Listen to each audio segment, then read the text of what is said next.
Hindi na ako papayag na mawala ka pa sa akin ulit. Tapos mo ipagpalit si Emma kay Jade. Bibilugin mo utak ni Emma ulit. Yan si Jade. Tago. Nay! Ibig sabihin, Zane, nagalit ako sa kanya nang hindi ko man lang na alam yung totoo. Sana po talaga bumalik na si Lola, no? Ligaya? Ligaya, ikaw ba yan? Hoy! Sino ka? Parang may maingay sa labas. Kalma lang kayo. Kapitbahay lang yon. Bakit ka nandito? Dahil gusto ko mag-isip. Bakit mo ako sinundan? Pwede ba bigyan mo ako ng katahimikan, Jade? Nagawa ko na yung kasalanan na nagawa ko kay Emma. Pero hindi pwedeng wala akong gagawin para patawarin niya ako at bumalik siya sa akin ulit. Tumigil ka na, Logan. Kahit anong harang mo. Enjoy your pathetic little victory. Dahil huli mo na yan, I will destroy you. Friend! Hello?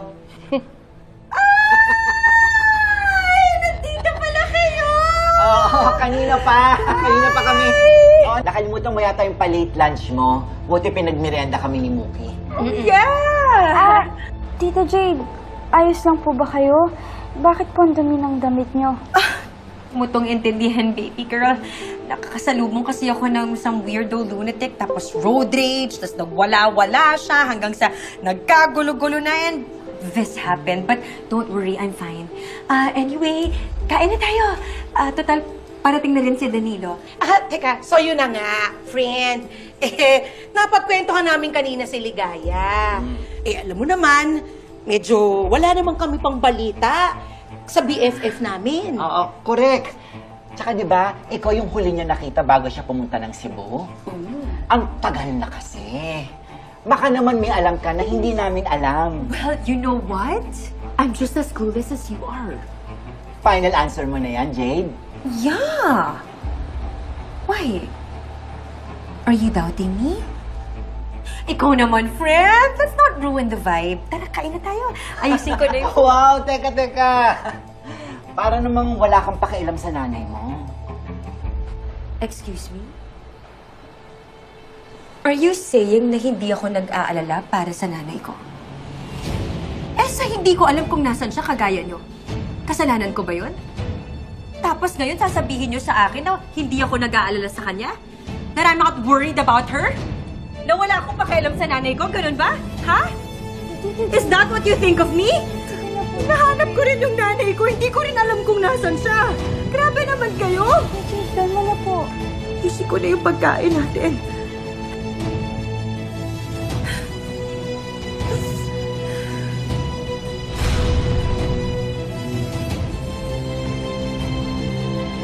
Siyempre hindi.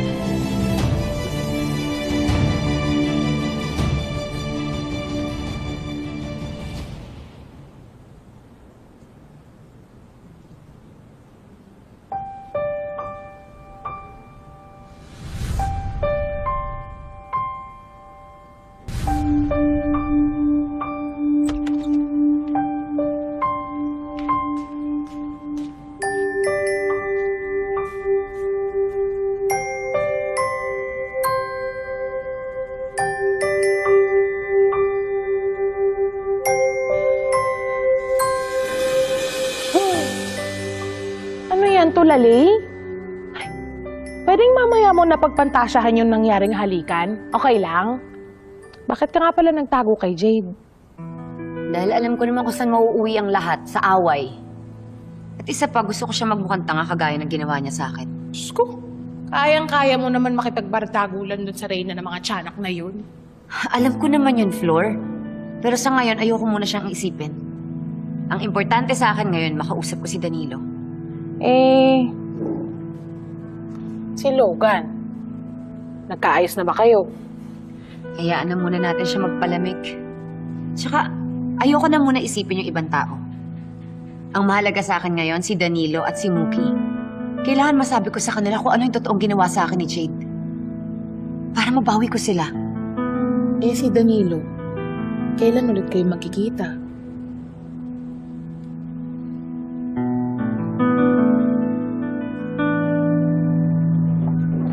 Boss, mukhang hindi aatras si Danilo sa'yo, ah. At ako, atras ako. Dehado ka sa kanya.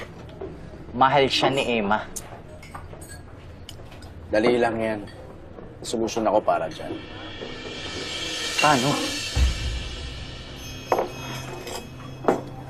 Yung galit ni Emma na naramdaman niya nung nalaman niyang pinagpalit siya kay Jake. Gagamitin ko rin yun. Araw-araw ko ipapaalala sa kanya kung paano siyang ginago ng feeling asawa niya.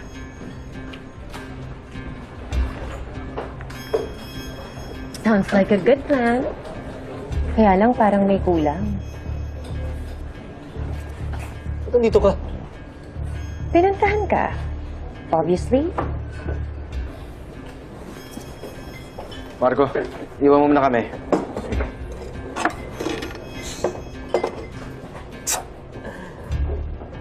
Parang alam ko na kung bakit ka nandito. Gusto mo makipag-collab sa akin laban kay Emma at Denito. Tama?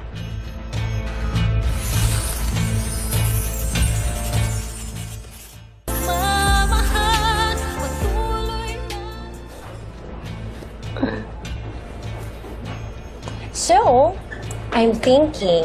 Wait.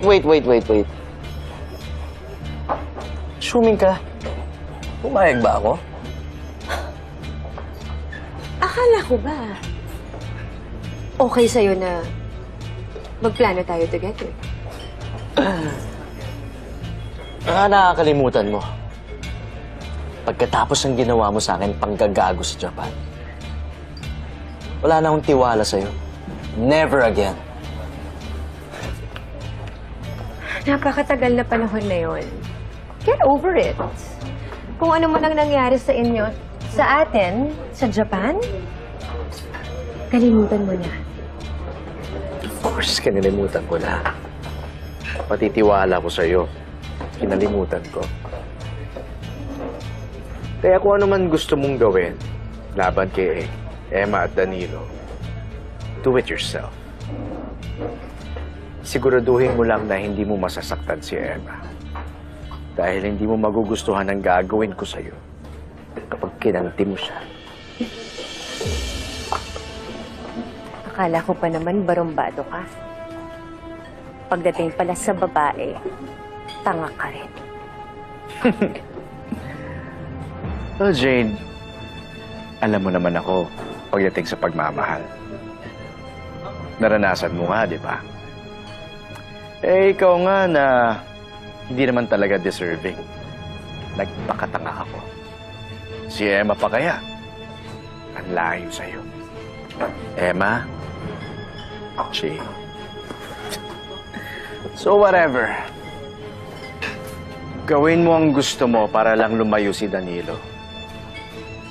Pero wag na wag mo sasaktan si Emma. Baka mapatay kita. Ooh.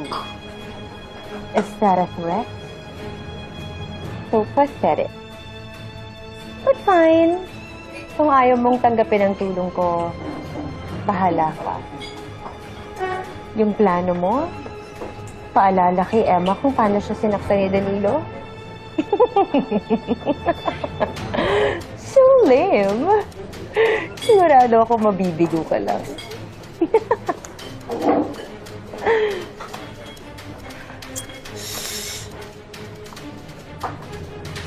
Sino may sabi na yun lang ang plano ko? So there's more? Pupunta tayo ng Singapore. May mga businesses ako doon. Gagawin ka. Manager sa isang negosyo. So what's the other plan?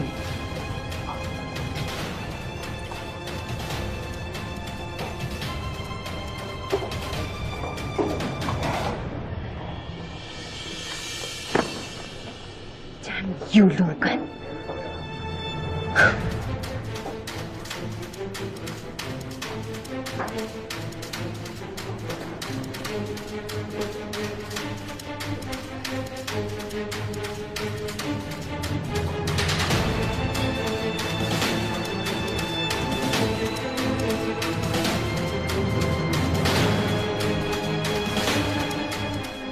Ano na naman ang pinaplano mo, ano?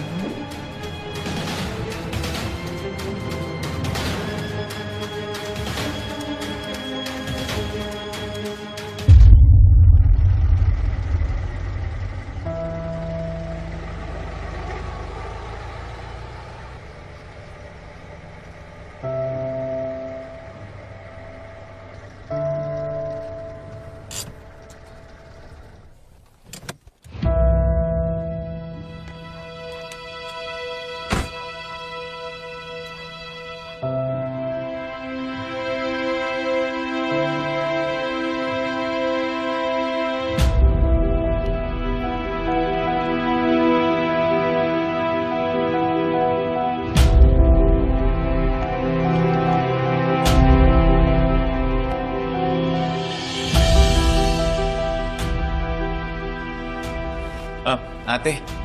Maate, check-in lang po. Short time. 3 hours. Sige po.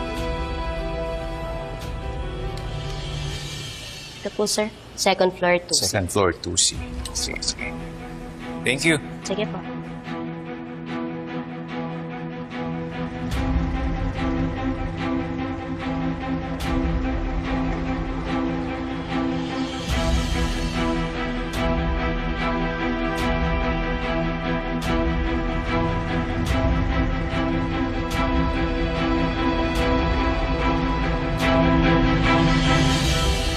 Danilo? Motel? Don't, Danny.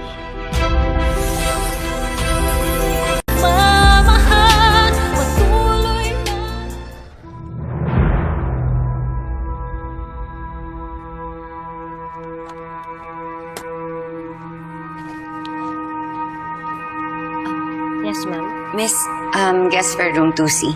Okay, wait lang po, ma'am. Hello, sir? Expected guest po? Okay pa. Yes, ma'am. Akit na po kayo.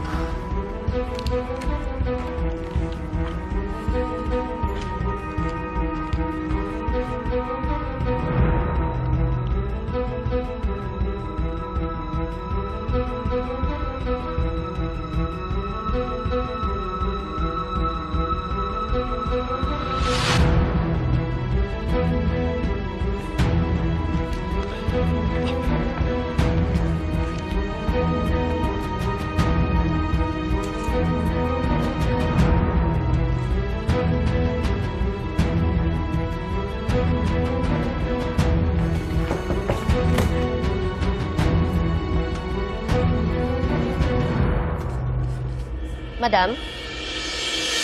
Madam?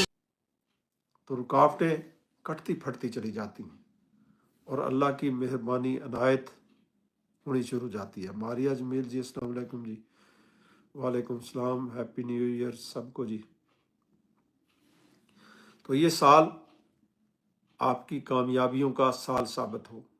जो एजुकेशन हासिल कर रहे हैं उनकी एजुकेशन के अंदर बेहतरी हो, मसाइल उनके जितने भी एजुकेशनल इश्यूज होते हैं उनके अंदर भी बेहतरियाँ हों, और मामलाते ज़िंदगी जिनके लाइफ इश्यूज हैं उनकी लाइफ के अंदर बेहतरियाँ होती चली जाएं, मसाइल जो हैं वो कटते फटते हुए नज़र आएं और तमाम रास्ते खुलते हुए नज़र आएंगे इंशाअल्लाह। अल्लाह के फजल व करम से ये साल आपके लिए बहुत सी ब्लेसिंग का साल होगा, बहुत सी आफात व बलियात के घिराव का साल होगा, और वो परेशानियाँ जो आप देख रहे होते हैं जो आपके आड़े आती हैं वो इंशाअल्लाह नहीं आएंगी। अल्लाह की रहमत और फजल आपके साथ रहेगा।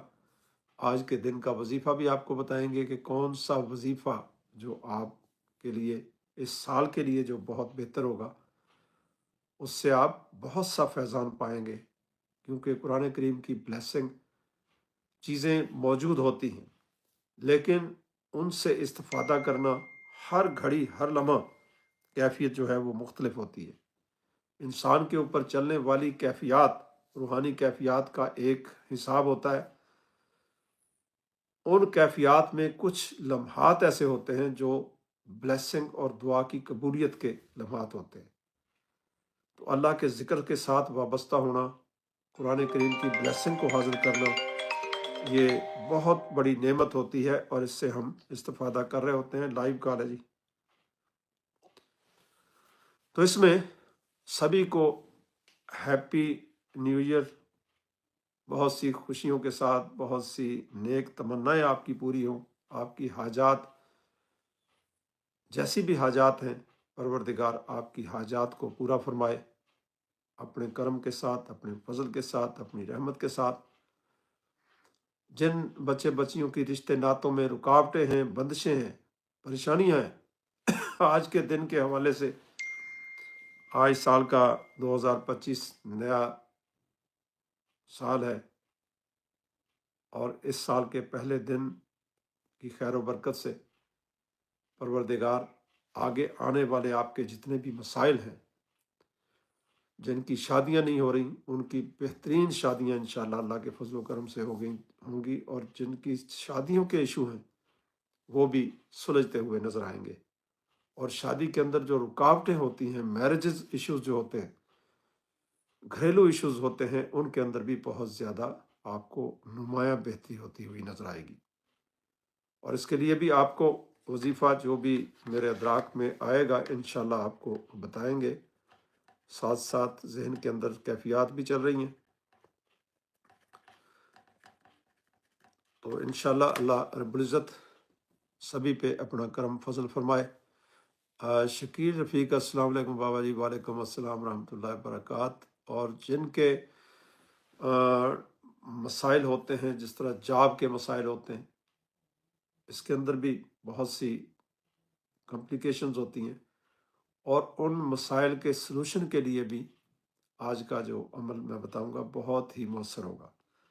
सारा साल आपको बेहतरियाँ बेहतरियाँ बेहतरियाँ होती नज़र आएंगी, और इसको जैसे जैसे आप पढ़ेंगे इंशाल्लाह आपकी मुश्किलें टलती हुई नज़र आएंगी, और आप मेहनत आपने करनी है और अजर उस परवरदिगार ने देना है। लेकिन उसके ज़िक्र की कैफियत जो होती है, ये आपको बहुत ज़्यादा कमाल दर्जे की रूहानी कैफियत देती है। तो इसके बारे में आपको ये आज लाइव काफ़ी दिनों के बाद शो हुआ है, और इसमें मेरी कोशिश होगी कि आपको अच्छी रूहानी आगाही दी जाए। तो पाकिस्तान में रहने वाले मुसलमान, दुनिया के अंदर रहने वाले जो जो इस प्रोग्राम से इस्तिफ़ादा करेगा इंशाल्लाह उसे कमाल दर्जे का फैज़ान मिलेगा, और ये चीज़ें आपको बहुत ज़्यादा फ़ायदा देंगी। ख़ास तौर पे जॉब के जो इश्यूज होते हैं, एक तो जॉब मिलता नहीं है, दूसरा जॉब जो है मिलता है तो फिर उसके अंदर कॉम्प्लिकेशंस होती हैं। तो ऐसी दोनों किस्म की सूरत में ये वजीफ़ा आज का बहुत ज़्यादा आपको फ़ायदा पहुंचाएगा। लेकिन इसके साथ सदकात जो होते हैं, किसी की दिल आज़ारी नहीं करनी। आपने बड़े आसान तरीके से, बड़े अच्छे तरीके से लोगों के साथ पेश आना है, और अपने आप को धीमा रखना है, प्यार मोहब्बत करने वाला और अच्छा, पोलाइट, हमदर्दी। तो इसमें आपके जॉब्स के इशू, आपके बिजनेसेस के इश्यूज जिनके साथ चल रहे होते हैं, उनके लिए भी बहुत ज़्यादा बेहतरी होगी, और सारा साल रिज़्क़ की फरावानी रहेगी, मुश्किलें टलेंगी, परेशानियां टलेंगी, घरों की आफात व बलियात उनके अंदर भी बेहतरी आएगी, वो भी कम होती चली जाएंगी, और हत्ता के सारे साल में ख़त्म हो जाएंगी। अगर आप सही तरीके से अमल करेंगे तो परवरदिगार का करम और फजल आपको मुयस्सर आएगा, क्योंकि ये सारी चीज़ें अल्लाह के कलाम से जुड़ी होती हैं। जब आप कुछ चीज़ें पढ़ते हैं तो वो हमारे लिए एक ब्लेसिंग पैदा करती हैं। आपके जिस्म के अंदर पॉजिटिव एनर्जी जब आती है तो उस एनर्जी से आपके मसाइल जो होते हैं उनका हल भी निकलता है। तो जैसे जैसे आप अल्लाह के ज़िक्र की तरफ मुतवज्जे होते हैं, अपनी इबादत रियाजत को आगे बढ़ाते हैं, नमाज पंजगाना बजा लाते हैं, और बावजू कैफियत के अंदर चलते हैं, तो ये सारी की सारी कैफियत आपके मसाइल का हल इससे निकलता है। क्योंकि दुआ जो होती है वो किसी की राय गानी जाती है, उसके अंदर ज़रूर तासीर होती है जो आपको इसका फैज़ मुयसर आता है। आपको पता चलता है कि रूहानियत जो है वो उसको प्रैक्टिकल में, जब कुछ लोग होते हैं वो कुछ बिलीवर होते हैं, कुछ नॉन बिलीवर होते हैं, लेकिन यहाँ पे नॉन बिलीवर को भी इसमें फ़ायदा होगा। जब चीज़ बिलीवर फिर बनता है आफ्टर इफेक्ट। बिलीवर, रूहानियत के बिलीवर जो होते हैं, कुछ के साथ तो प्रैक्टिकल हुआ होता है, और कुछ विदाउट प्रैक्टिकल कुछ लोगों के दिलो दिमाग के अंदर एक अजीबोगरीब किस्म की लहर चल रही होती है। तो वो भी जब इस पे अमल करते हैं या किसी रूहानी बंदे के साथ उनका इंटरेक्शन होता है, तो वो स्पिरिचुअल पावर्स जो रूहानी बंदे के पास होती हैं, उससे जब उन्हें इस्तिफादा होता है, या उनके मसाइल का हल होता है, या उसकी उलझी हुई कैफियत जो है उसके अंदर सुलझाव आता है, तो फिर वो इस स्पिरिचुअलिटी की तरफ आते हैं। जब स्पिरिचुअलिटी की तरफ आते हैं तो ये भी एक स्पिरिचुअल साइंस है।